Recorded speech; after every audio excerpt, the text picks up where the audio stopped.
The Newsroom, where untold story is revealed.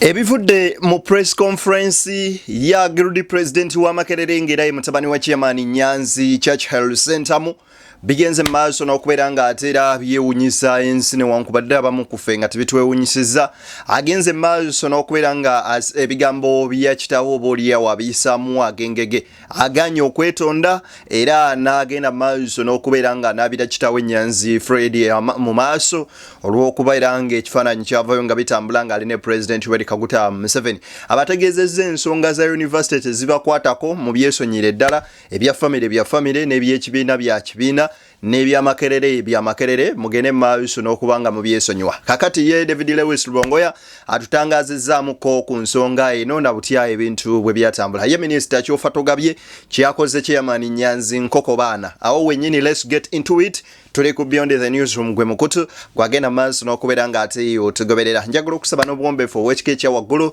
video eno gimpere like bw'ogiwa like ojaba onkoze bulungi nnyo kubibejja tambula ku speed y'ekika waggulu etuuke kulisa kinoomu mu ngeri emu nawe agenda maaso n'okubeera nga gwe mulundi gwo ogusoosa okutulaba genda maaso n'okuba nga munywanyi osubscribinga okone mu kade okajje mu personalize okasem all ofune notification ku mboozi zonna ate ze tuteekayo ku mukutu guno ogwa Beyond the Newsroom awo wennyini nzikiri Ebuvanjuba nebugwanjuba ewaka wasigalawo ewasinga. Beyond the Newsroom gwe mukutu ogukuleetera ekyo ekisinga katiranga naffe ng'oyita ku noti 771 44 53 ne noti 744 26 45 na bino bikulu tetulanga bafere tetulanga basawo ba kinnansi n'abagwa mu koowe eryo mwebale kutuwagira. Thank you. Izanso kengene maaso n'okubeera nga nkuwa ku video eno eya Mutabani wa Chairman Nyanzi ng'akoze press conference wali eri ku Makerere University ng'ayogera ku nsonga ezibadde zitambula ku mitimbagano. It is from this that the office of the president derives its mandate of providing leadership in public policy management and good governance. It is my line of duty to account, follow up, and question Mr. Museveni's day-to-day business because the power is in our hands to do so, not only as a student but as a guild president in regards to Makerere University.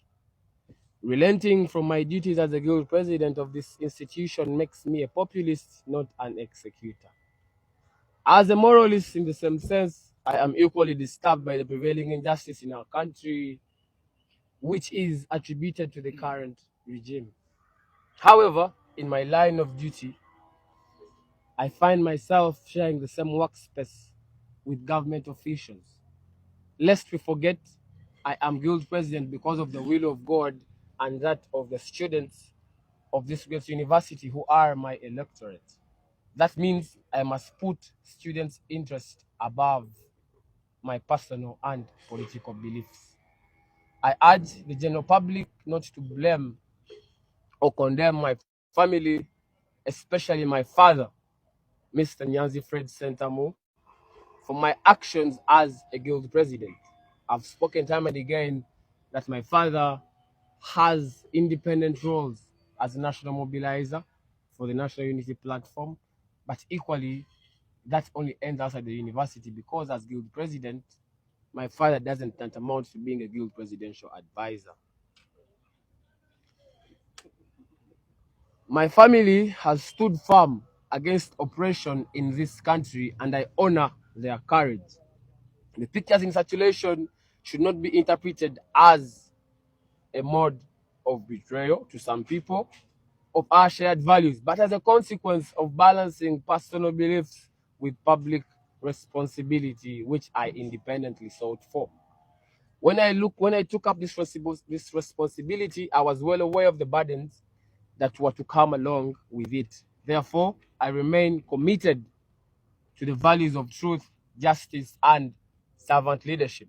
I will continue to walk in the light of our shared ideas and work tirelessly for a better Makerere and Uganda where every voice is heard, respected, and protected.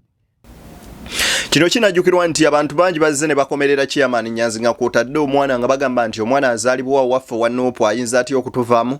Church Health Center mu ategeezezza nti mulekeraawo okupininga kitawe n'okubeera nga muvunaana oba oliawo ensobizi, era n'ategeeza nti okukubwa ekifaananyi ekyo ne President Museveni ayagala mugende maaso n'okubeera nga mukitegeera nti waliwo emirimu gya university n'obuweereza bw'alina okukola nga Grid President nga talinawo bwe yeewalira abakungu bali mu gavumenti eno newankubadde President Museveni kubanga ali entitled era nga ne Constitution ya Uganda mwatwe muwa ebbeetu okubeera nga ate yeetaba butereevu ennyo mu nsonga ezimu eza university naddala e Makerere, era nga ekifo kyatwala kikulu bwe tuba tugoberera ebyobukulembeze oba kyayise hierarchy. Kaakati ebyo byonna omwana mulenzi ono yategeezezza nti awo nno tewali nsonga ya kumunenyezebwa, era n'agaana okubeera nga resigninga nga kitawe bwe yali amusabye nti webiba bikulemeredde resigninga obiveeko. Ekyo nno ekigenze maaso n'okuba nga kireeta embeera. Kakati njagala nkuwe ku bigambo bino bya Minisita Kyofa Togabye ng'ategeeza Nyanzi nti Makerere si makaago g'olina okubeera ng'ofuga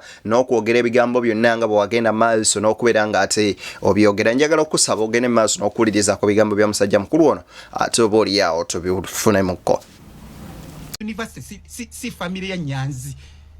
Senga yagenze walimu ewawe obe Magere n'agamba nyaniriza President Museveni then Nyanzi oli right okwogera ku mwana in public university ate omwana ali independent tabanga kuwa national unity platform. Yes, the boy is independent. Kati gwe Nyanzi ojjawa moral authority ono nnyo omwana okweke ngambye nti ekizibu ky'abantu abatambuza NUPA bajira biti ebyo NUP binani simanyi ani party mbanyize simanyi nabwe bakiyita bajita NUP National Unity Platform. Ekyo ekizibu kyabwe kyebalina nti tebalina emotional intelligence no kagamba mu bupimpi tebasobola kusuka kutegera kusuka nyindo akanti oyo emabegako nali nfudde nolya mbano olukwe fenate twabiraba kibuzo kyali kiriya nemba wa manya gaabo kakati ate gwogyodde nnyo omwana nga n'omwana yagamba nze bwe neesimba mu kubiina kuno olwedde mumaze okulaba kutunda abaki abantu baago actually NUP eri abaana baayo. Kakati ebyo nga tubitadde ku mabbali bangi beebuuza lwaki ekibiina kya Nuupu bikoze bitya n'ebirala bingi. David Lubongeya mu kuvayo ku X space yagenze maaso n'okubeera nga atunnyonnyola butya mwana mulenzi ono Church Health Center mu bwoli obwatalina nsobi ne bategeezaako era naye akyogedde n'akinoganya ng'akimezezza okwenjala n'ategeeza nti buli munna Nuupu singa aba tafunye kaadi agenda maaso n'okwapiringa bw'aba awulira nga tafunye bwenkanya. Era ye Lubongeya yatutegeezezza nti bo nga abakulu waliwo ate akakiiko akatwala eyo department ya universities era bo si be bavunaanyizibwa kugaba kaadi naye wabula singa oba appealinze obanga ogamba nti ogaba kaadi tekubaddemu bwenkanya ogenda maaso then awo abakulu ne bainterveninga ne batuula ne batunuulira ensonga nga bwe zagenze maaso n'okubeera nga zitambula. Lubongeya kyagamba wekitali oba n'ategeeza nti kaadi eno kasita bamala okukuma kaadi n'oba nga togifunye mu ssemateeka wa Nuupu olina kutuula mabega n'ogenda n'oyo atutte kaadi.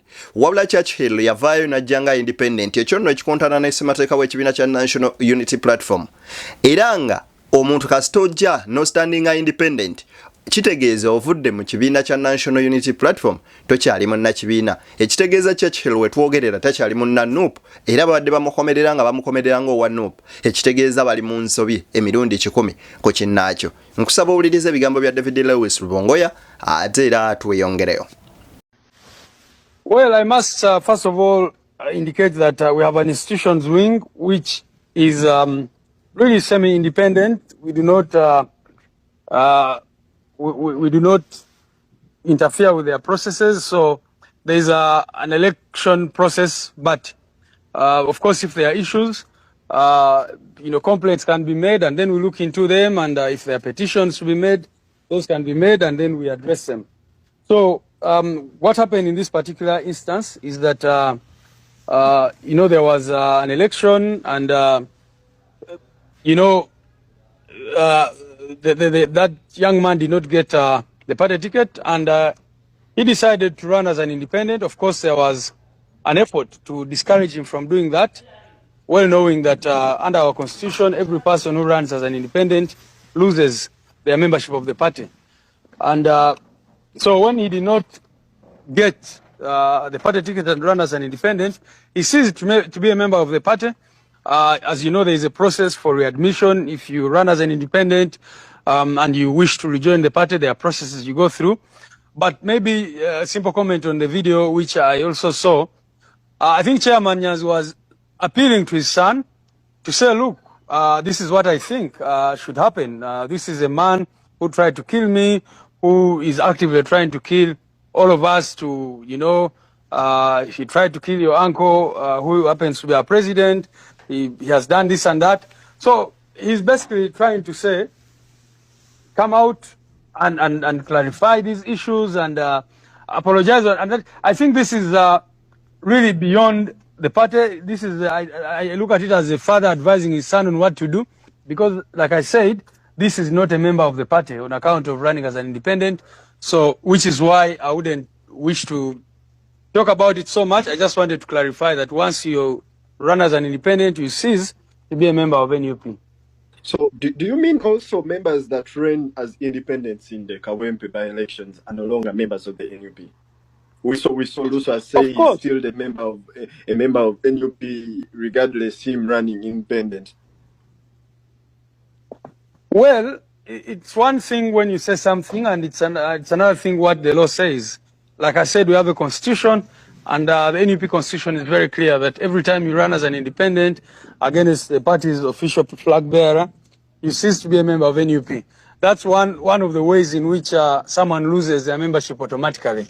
If you run as an independent, then you are not a member of NUP. And I can state again that those who run as independents in Kawempe are definitely not members of NUP.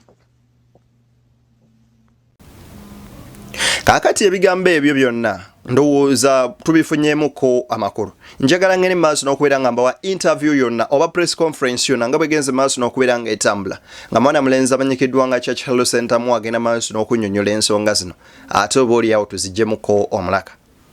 Lastly, I want to clarify on the photographs circulating on social media of me and Mzee Museveni. These pictures were taken while I was on my official duty as Guild President.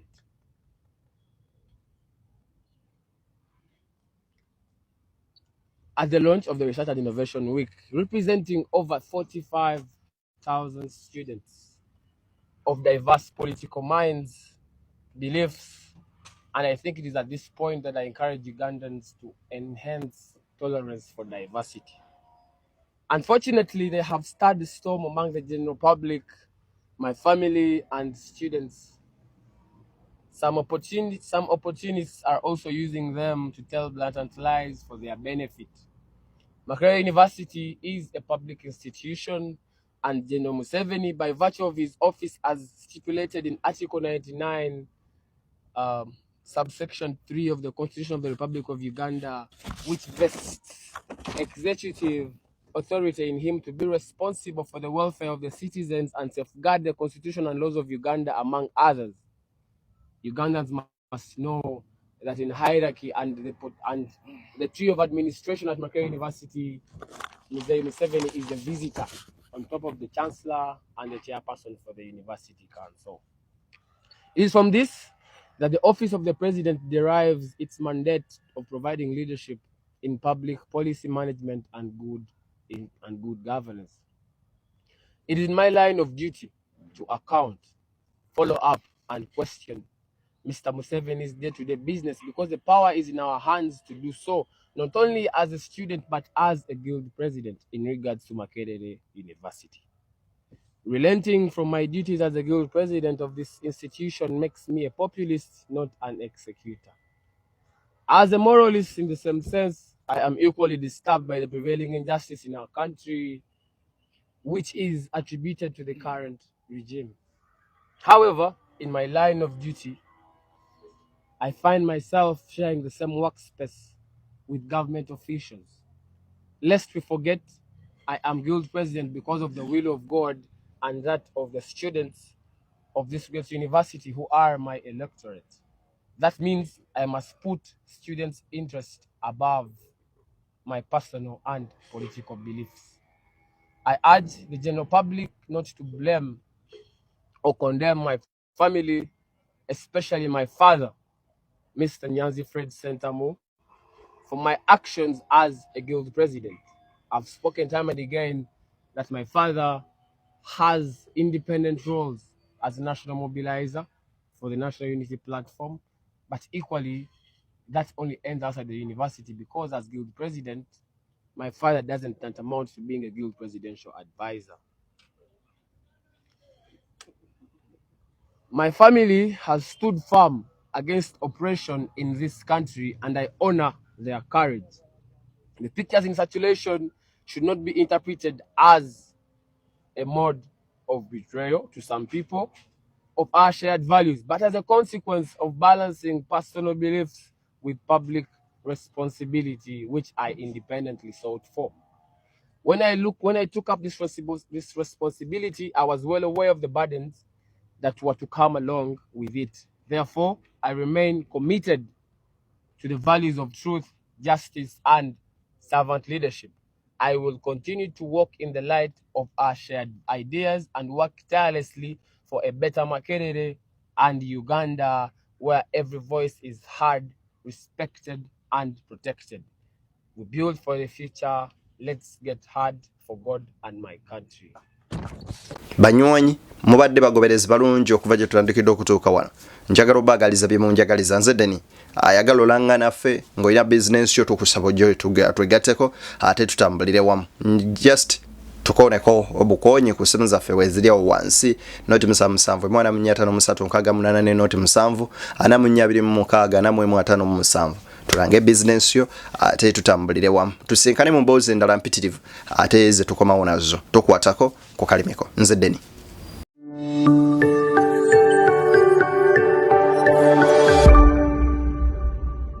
Beyond the newsroom, where untold story is revealed.